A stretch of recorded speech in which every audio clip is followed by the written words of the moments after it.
This is Chuck Carnivale. I'm the Chuck and Markets Up Chuck, and today and tomorrow we're going to just look at the retail store industry. We're seeing a lot of talk about the economy lately, and store sales at the retail stores. So I'm going to look starting out with some department stores, both upper tier and mid tier today, and then tomorrow we'll take a look at some discounters.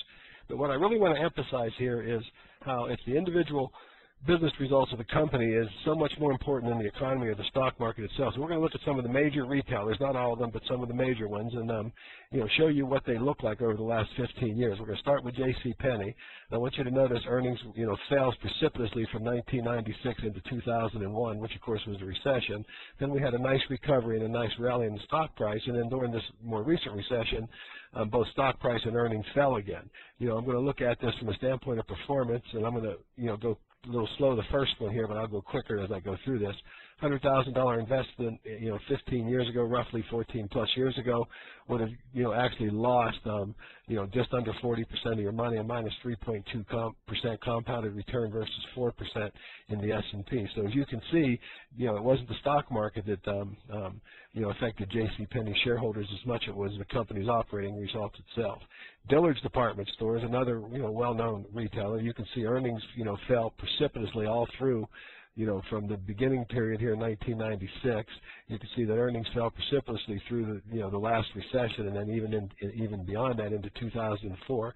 They had a little rally here, which gave a little rally on the stock price, but then of course they floundered again. $100,000 investment here would have cost you half of your money versus again about a 4% compounded return in the stock market. So it wasn't the stock market again, it was the actual operating results of Dillard's itself. Now we're going to look at an upper end retailer, Saks Fifth Avenue. And as you can see, Saks has had very flat, if inconsistent, if not dropping earnings during this entire 15-year period. And as you can see, Saks didn't do much better than Dillard's did. $100,000 investment would have had a compounded minus 3.8% loss. Big contrast to the stock market had everything to do with Saks Fifth Avenue itself and its business, operating results, not the market.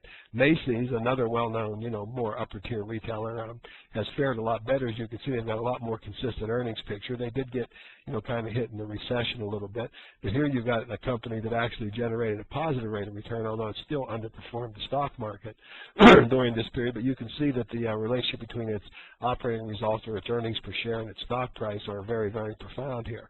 A surprise might be one called Sears Holding. You can see that Sears did horribly for the first part of this decade, and their stock price went from 14 down to ultimately at 1.34 cents. Then they kind of reorganized themselves, had a big, strong rally. You could have made a lot of money in Sears Holding. But then more recently, their earnings have collapsed again, and the stock price has collapsed. But given all this, what's really kind of might be startling is that this company would have ended up averaging almost 20% a year versus the 4% in the stock market due to the fact that they had such a great recovery period during the middle years here. But once again, I think you can clearly see that it's the earnings, long-term earnings, that determine, the market value and shareholder returns. And my last example today is going to be Nordstrom, and you can see again the relationship between earnings and market price is so profound. Of course, this was the overreaction we had in the recession. The stock is kind of back to fair value, about a 9% growth rate when all is said and done, and shareholders earned a 9.7% rate of return, about double the market, more than double the market, but again totally related to the operating results of the company. So to just talk about retail sales, whether the Christmas season is going to be good or bad, is is kind of fun and important. Everybody focuses on that, and of course all the media focuses on that. But what I'm really trying to show you here, what's really more important, is how the individual companies themselves are faring over the longer run as an operating business in various economies and various stock markets. This is Chuck Carnivale. I hope this gave you some additional insight into the investing process. I'll talk to you again tomorrow.